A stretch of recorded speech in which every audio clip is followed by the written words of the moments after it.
Okay, let's explore this dynamic power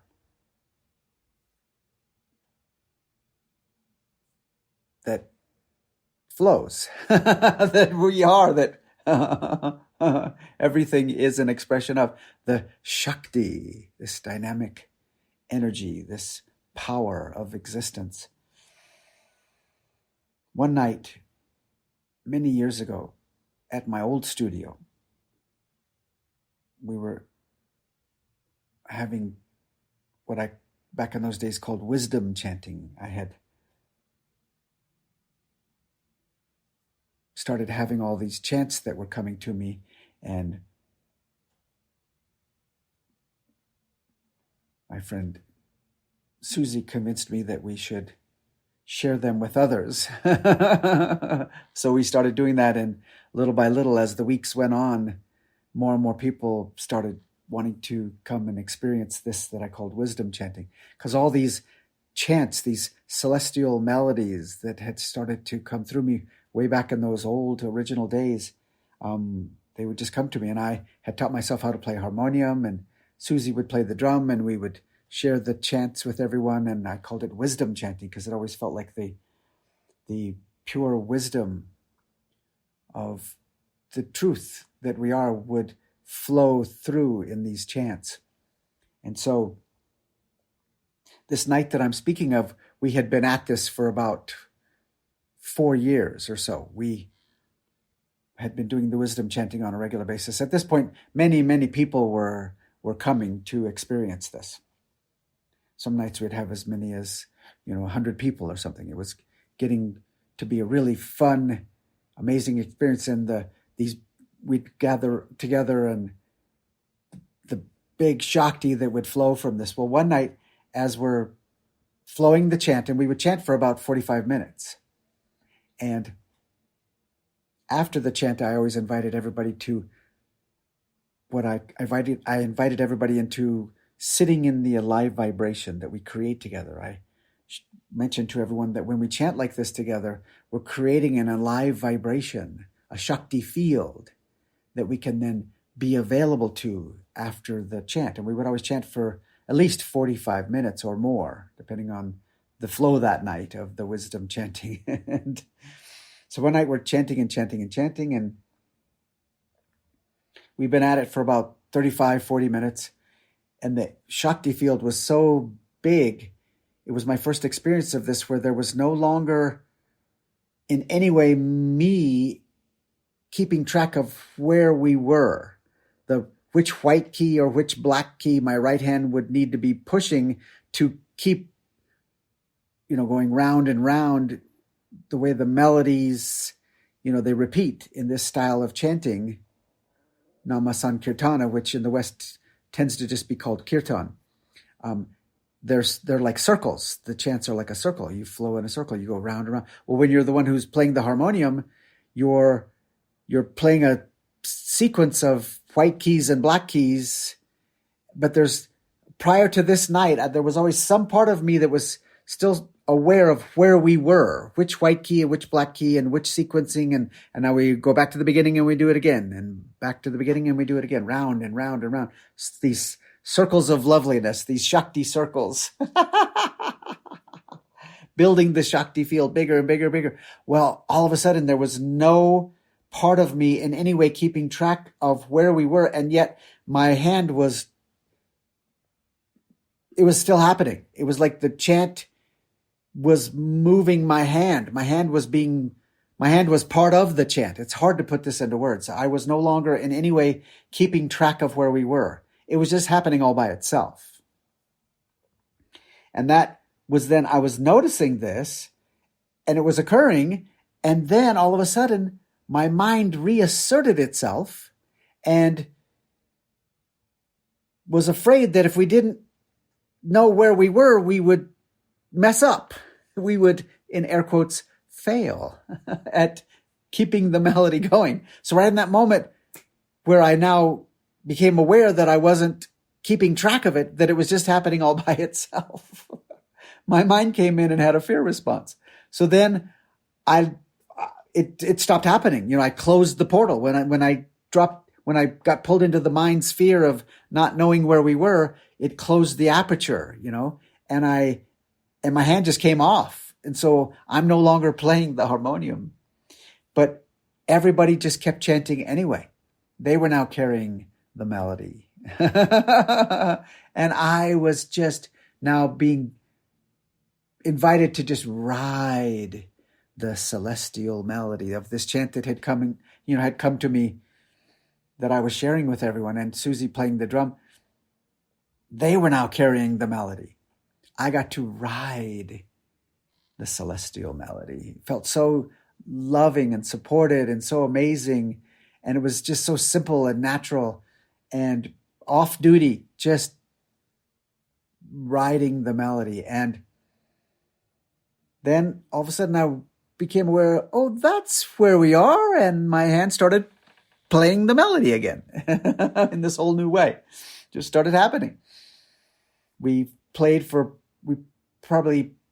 chant probably lasted for 50 minutes, maybe as much as an hour. I don't know. Quite a nice long Shakti flow. And then we sat in the alive vibration like we would always do during wisdom chanting. And we would sit in the alive vibration for at least 40, 45 minutes. It would vary, each night there was no set amount. And then after the sitting in the alive vibration, allowing everyone to be available to the Shakti field that we created, that was now emanating out from the studio out into the neighborhood, the city, the state, the country, the planet, and the cosmos. I then rang some chimes. I would ring a round of chimes 3 times very slowly with a little gap in between each ringing of the chimes to allow people to slowly transition. And then after that, I always would open it up to the group if anybody wanted to share from their experience that night. And so when I opened it up to the group for the sharing, I said,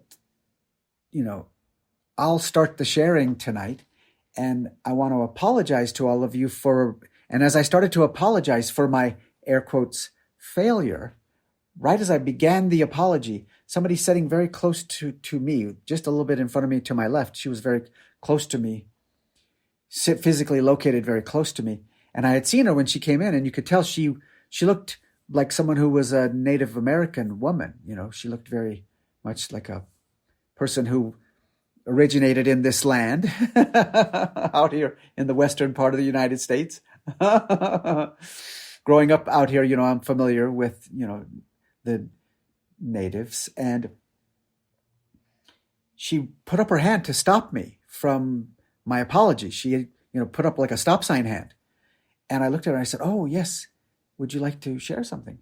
She said, if it's okay, I don't mean to interrupt. I said, oh, please, I would love to hear what you have to share.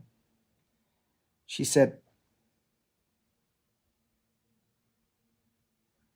I just felt like I had to interrupt that apology because it didn't feel like it was necessary to me. She said, in my tradition, the people that I am of, we are called Diné, which means the people. Now, our particular group of people were referred to as Navajo. And so that's a name that we're known by. We just call ourselves Diné, which means the people. And we're known for the rugs that we weave. People are very drawn to what are referred to as the authentically weaved Navajo rugs. She said there's a way that's been handed down through the people of how we weave our rugs. We gather together and we chant the whole time we're weaving the rug. And we chant and we chant and we chant, and the energy builds and builds and builds. And then there's a key moment in the weaving of the rug where we purposely, and she did an air quotes symbol in the air, there's a key point in the weaving of the rug where we purposely miss a stitch. Now, some might refer to this as a failure or a mistake. But it's done very purposefully, and it's how we've been taught down through the ages, that we purposely create this opening in the rug that would be called a misstitch or a failure. But we don't refer to it that way. The way you would say it in English, what we call that is the spirit hole. What's known among our people is if you weave the rug too perfectly, too tight, spirit can't get into the rug. So we purposely miss a stitch. We allow there to be a spirit hole so spirit can get into the rug. This is why people are drawn to the Navajo rugs, because there is spirit in our rugs. She said, when you stopped playing, what did you experience?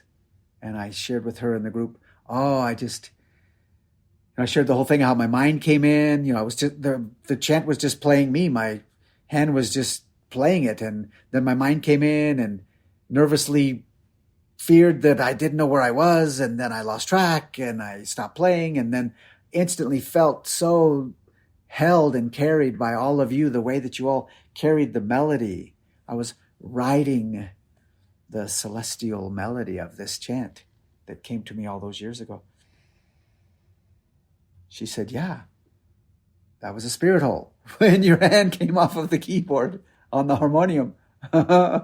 We then were able to then bring our love to you. You had been carrying us. Then we got to carry you and each other. It was a spirit hole.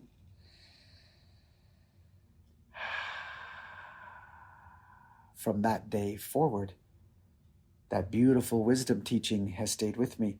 And she and I have been exploring ever since. She came up to me afterwards and said, someone mentioned to me that you do one-on-one explorations with people. And I said, yes.